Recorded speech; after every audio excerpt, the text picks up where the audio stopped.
Are we allowed to dislike things on the internet today? Or should I come back later? I should come back later. Okay. I'll come back later.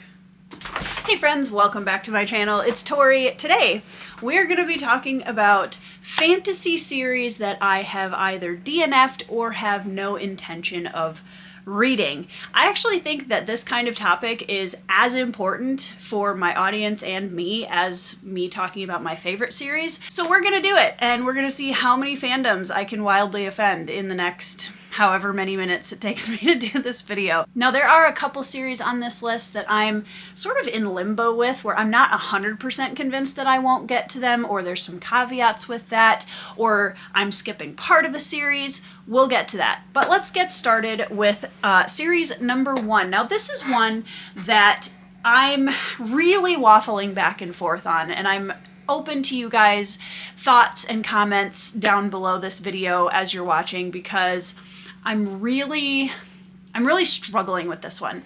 And that is the First Law Universe by Joe Abercrombie. I have read 2 trilogies by Joe Abercrombie, his Shattered Sea series and also the First Law trilogy. And I absolutely detested the endings of both of them. So it's really disheartening when you're going through a series and there are aspects of it that you really enjoy, there are characters you're really invested in, and then you get to the end of the series and it just bombs, right? And for me, that was the experience I personally had with both Shattered Sea and Last Argument of Kings, which is book 3 in the First Law trilogy. And the First Law universe continues on after the first trilogy. There are 3 standalone novels, Best Served Cold, The Heroes, and Red Country.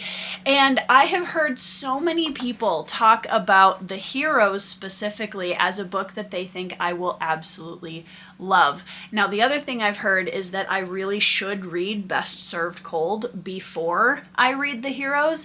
And if I'm being totally honest, you guys, that's a tall order for me right now. I don't know what it is. From everything I've heard about Best Served Cold, I just have almost zero interest in reading it. I'm not that excited. So the idea of having to read another book before I get to The Heroes is kind of a downer. And I know that everybody says that the Age of Madness trilogy, which is after the standalones, still in the First Law universe, is incredible and some of his best work ever, which I don't doubt. It's one of those things where I don't know if I care enough to pull me into the series. It might happen at some point. Like I said, I'm trying not to say never on most of these, but I just have found myself not that interested in pursuing more of Abercrombie's work. I'm just not feeling pulled to it.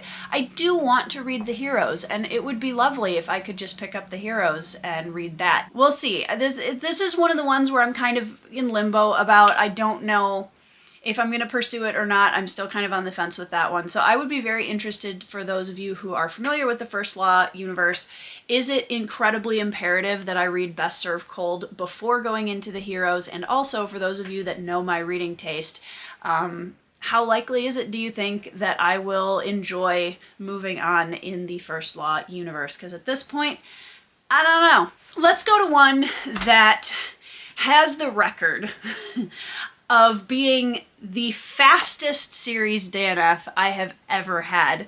I DNF'd this series on page 1, and that is the Witcher series. So I started with The Last Wish, I think.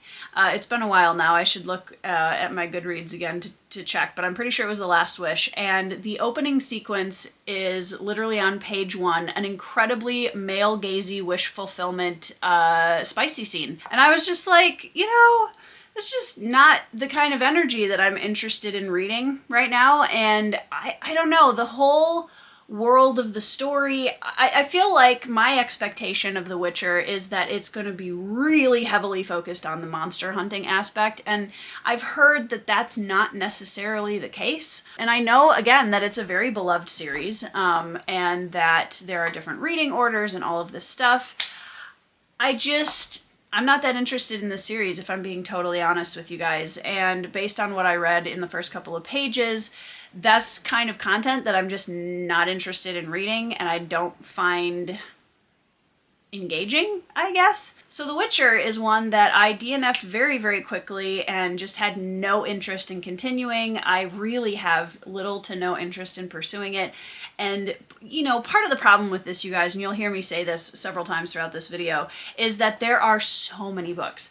I have so many books on my bookshelves and even just in my digital TBR that I'm really excited to get to, and more than I could possibly read in the next 8 to 10 years. So I'm being picky because I want to read series that I think will really resonate with me and that I will really enjoy. I'm getting more protective of my reading time now that I've been kind of in it for a while. The Witcher just isn't a series that I'm that interested in pursuing. I would like to try playing one of the video games at some point, potentially. But even that is kind of a like, if I'm bored and I feel like it, I might do that. So the first one that is I will never read this series, most likely, is The Witcher. So the next series that I have DNF'd, and this is one that I know is going to make a lot of people really sad, so I apologize in advance. Everybody get ready to clutch your pearls. Earthsea by Ursula K. Le Guin. This is a series that I know is a huge favorite for so many people in the fantasy community. I read The Wizard of Earthsea last year, and it was fine. The writing style really did not work for me. I didn't enjoy it. I didn't feel engaged by it. Ged as a main character wasn't that interesting to me. I never felt invested in his story. There were certain things about the world building and the concepts that Ursula K. Le Guin was working on in the story that I found interesting, but it wasn't enough to really make me commit to the series. And that's one of those situations where I kind of acknowledge that Le Guin is a good writer, that just isn't a good fit for me as a reader, if that makes sense. Because when I hear people talk about her writing, I think that it makes complete sense why this is such a beloved series. And even having read the first book myself as a classic fantasy, I can completely understand why so many people love it, as opposed to some other classic fantasies that I've read that I'm like, I don't get it. Or did we read the same book? That's not the case with Earthsea at all. I didn't really have a good time reading it. It's a pretty short book, and I struggled to get through it. I really had to drag myself through the last half of the book. Now, that doesn't mean that I am not planning on reading any of Le Guin's work. I think I would like to try some of her other stuff, and again, I would love to hear from Le Guin fans down in the comments below. If you think there's a specific book of hers that would be a good fit for me to try, please let me know. So that's the next one. I'm so sorry to everyone who's just crying right now. Up next is another series that is mightily beloved in the booktube community and even by quite a few of my closest friends, and that's awesome. But I DNF'd the first book 3 times. I gave it a good old Minnesota try, but it was not for me, and I'll explain a little bit why. But that is The Wheel of Time by Robert Jordan. So this series is one that I know is not going to be for me. There are certain types of stories that I just don't enjoy reading very much. The whole chosen one trope is a really hard sell for me to begin with.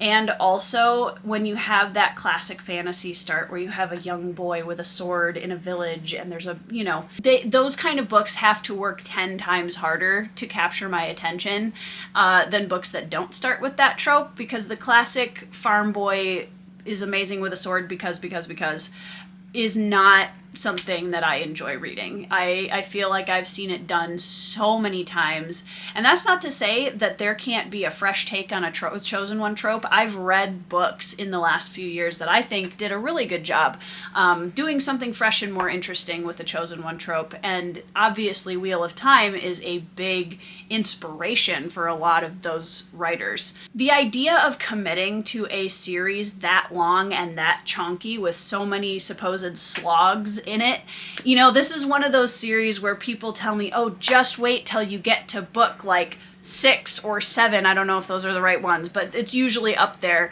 in the number of the series. It gets so good, and then there's a little slog, and then it's so good.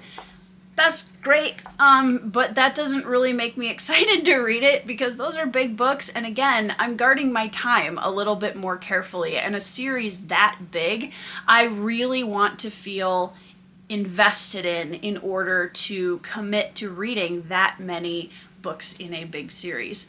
So Wheel of Time is one that I will not be reading, and that's okay. I actually enjoy listening to my friends who really love it talk about it, and I think for me, that's the best way for me to experience the series, is listening to the discussions of the people who really love it, because I enjoy that. I don't enjoy the writing or the concept of the story, but I enjoy hearing people who love it talk about it. Up next is yet another book community darling, and that is The Kingkiller Chronicles by Patrick Rothfuss.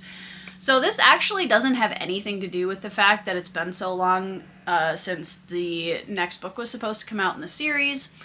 Like, one of my favorite series of all time is The Lies of Locke Lamora, Gentleman Bastard by Scott Lynch, and that's another one where we've been waiting for the next book for quite a while. Doesn't really bother me, it's fine. I really enjoyed the time that I spent with the books prior to the one that isn't out yet, so I'm not bothered by it. My issue with Kingkiller Chronicles, again, comes down to the protagonist, to be honest. What I usually hear people talk about, the only thing I hear people talk about ad nauseum with this series, is the prose. And I am not a prose snob. I'm a character snob, okay? Like, the prose is not going to make me fall in love with the series. The characters absolutely will. So for people who love prose and they're willing to just go with the story because the prose is so incredible, that's awesome. I am not one of those people. And I hear people talk about the prose of this book more than anything else, and oftentimes that's the only thing I really hear them talk about. It kind of goes something like this. What did you like about Kingkiller Chronicles? Oh my gosh, the prose. The prose blew my mind. I've never read another fantasy book in my life that had prose like this. Oh, that's really cool. What else did you like about it? So the prose was just, like, you can't even imagine how amazing this prose was. It just pulled me in, and it filled my soul with all sorts of amazing feelings. That's really awesome. I'm glad you enjoyed it so much. But, like, besides the prose, what did you love about it? I mean, the prose, honestly, like, the prose is just, you've never read anything like it. Okay, so the prose is awesome. Got it. Now, I'm being a bit facetious here, but honestly, that's not too far off from the truth, which is fine. If you're a big prose lover, that's great. I like a lot of different types of prose, and for me, if the character isn't a character that I'm interested in reading about, then I probably won't enjoy the book very much. The problem that I have with what I've heard about Name of the Wind is Kvothe strikes me as a character, or feels to me personally like a character that is just incredibly egotistical. He is the best lover, the best fighter, the best storyteller, he's just good at absolutely everything. And that's not a character I'm interested in reading about, to be honest. And some of the content that I know takes place in the story is also something that I'm really not interested in reading about. So Kingkiller is one of those series that I have like less than zero interest in reading. And I'm really happy for everyone who loves the prose so much, but that's not going to be enough to make me want to dip into the series. Another series that I have DNF'd on book one, fairly recently actually, is The Dark Tower by Stephen King. So I actually really loved the opening of The Gunslinger, and the atmosphere was so gritty and interesting and mysterious and dark, and I really liked that. As soon as we get to the town with our main character, everything went downhill very, very quickly, and the content was just very gratuitous and extreme and not something that I was interested in. And it kind of made me sad because I really liked the opening. Like I said, one of the best opening lines I've ever read, some awesome atmosphere right away in the beginning, but I just really didn't love where he took the series, and I was like, well, this makes me not want to read any more of it. I have heard from quite a few people that The Dark Tower is also pretty meta in its storytelling structure, which is another turnoff for me. I do not enjoy meta-style story structures. I do not enjoy when an author is like I don't even know how to describe it, but playing with all of these really big brain things that you have to put together, and you might miss stuff, and it's just, that's not the kind of experience that I look for when I'm reading series. For me, there's a difference between a story that has a lot of interconnected pieces and something that's more meta and can be kind of confusing, and something where when people tell you, oh, you have to read the series multiple times in order to get it, that's just not what I'm looking for in a reading experience. So yeah, I DNF'd The Dark Tower, and that is another one that I will not be picking up in the future. The next one is The Bound and the Broken by Ryan Cahill, and that's another one that I know I'm going to make a lot of people very sad. I hate to even mention the reading order of this series because it's a matter of much contention on the internet, but I did read The Fall first, which is the first novella in the series, and depending on who you ask, you can read it before or after the first book in the series of Blood and Fire, which I also read. So I read the first novella, and I also read the first book. And I have been told by so many people that the writing style really gets more elevated in book 2 and book 3 as you go through the series, but that first book leaned so incredibly heavily on its influences that it was too heavy-handed for me. So I actually enjoyed The Fall quite a bit, and then went into Of Blood and Fire and really did not jive with the writing style. I really struggled to get through the first book. And again, like I talked about before, it leans on tropes that I really don't like. The chosen one, the farm boy kind of thing, who's good with a sword because that kind of a story really does not work for me. And again, with the influences being so thinly veiled in the first book and the writing style being really rough, I just couldn't bring myself to want to keep going. And I know, again, that this is, like the other ones, a series that is much beloved in the community, and I completely respect that, but it is a series that is not for me, and I don't intend to continue on with it. Alright guys, I have saved 2 pretty massive series for the end, and one of these is kind of a caveat series where I'm going to be reading parts of it. I'll explain.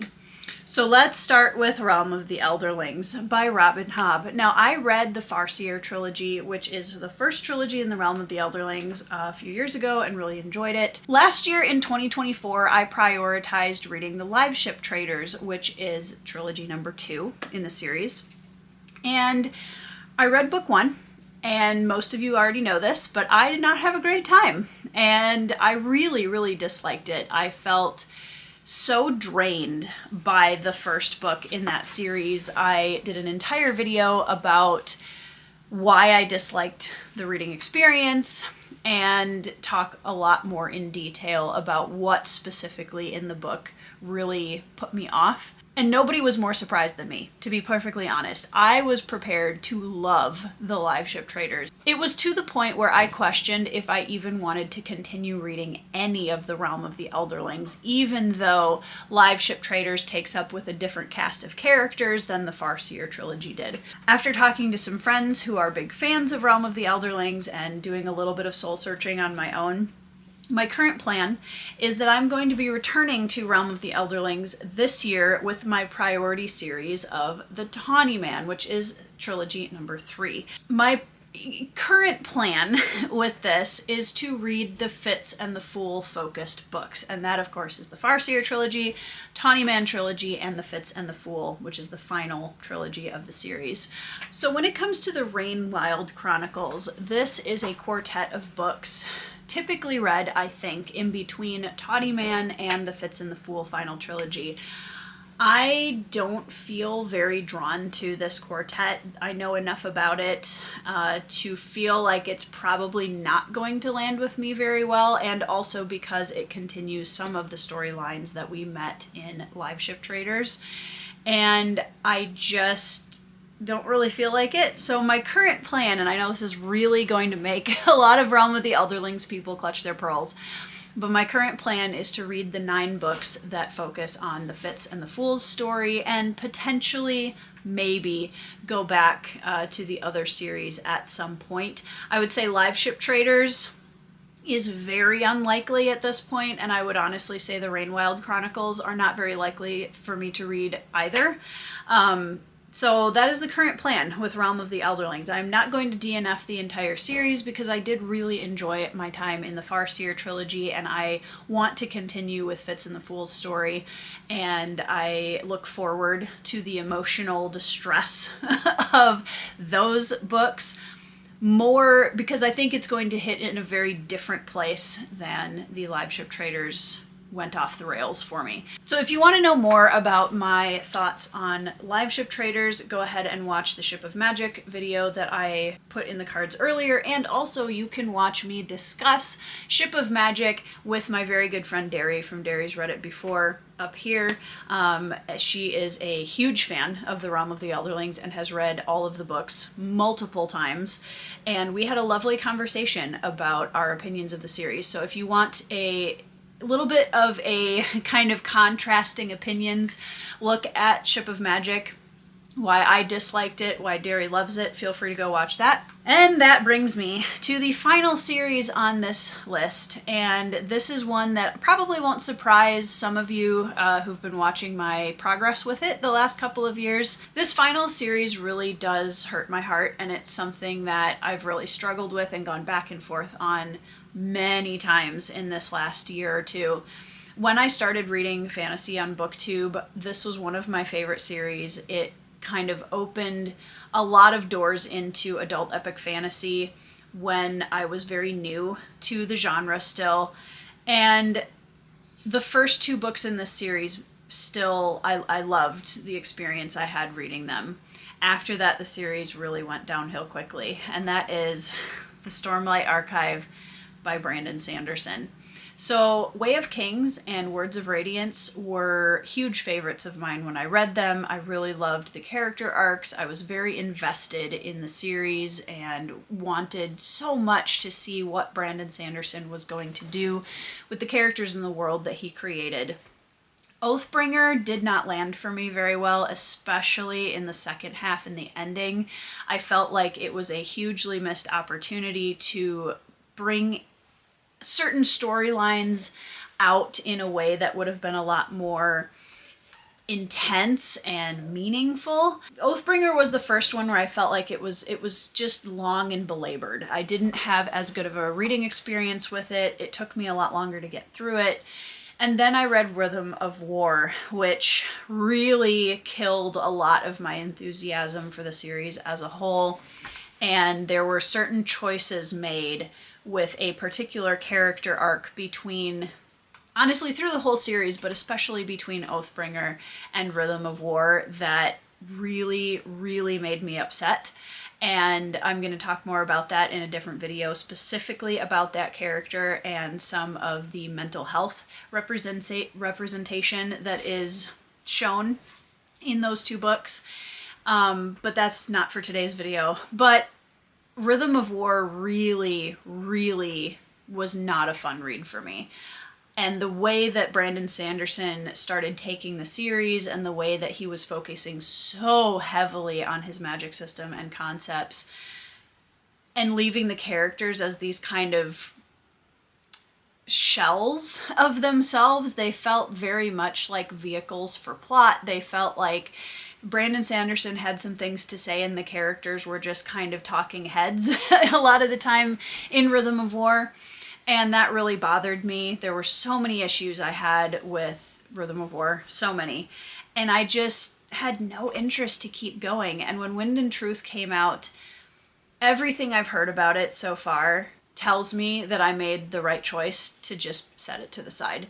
I don't think that I will enjoy reading Wind and Truth. And to be honest, even if I did, I can't muster up the interest to want to read it. It really breaks my heart that after reading thousands of pages of this epic fantasy series, 4 novels, 2 novellas, I just couldn't muster a single ounce of excitement when Wind and Truth came out. I had no interest in picking it up. I didn't want to buy it. I didn't want to read it. And that told me a lot about where I was at with the series, because I literally had gotten to a point where I didn't care how the character arcs ended. I didn't care where the story was going. And that was really heartbreaking to me, because it had started off as something I loved so much. But now I feel a lot more at peace with where I'm at with the series and letting it go, and even removing it from my shelf, which was a big moment for me this last couple of weeks. And again, I'm never gonna say never. Is it possible that I could go back and read Wind and Truth at some point in the future? Yes. Is it likely? No.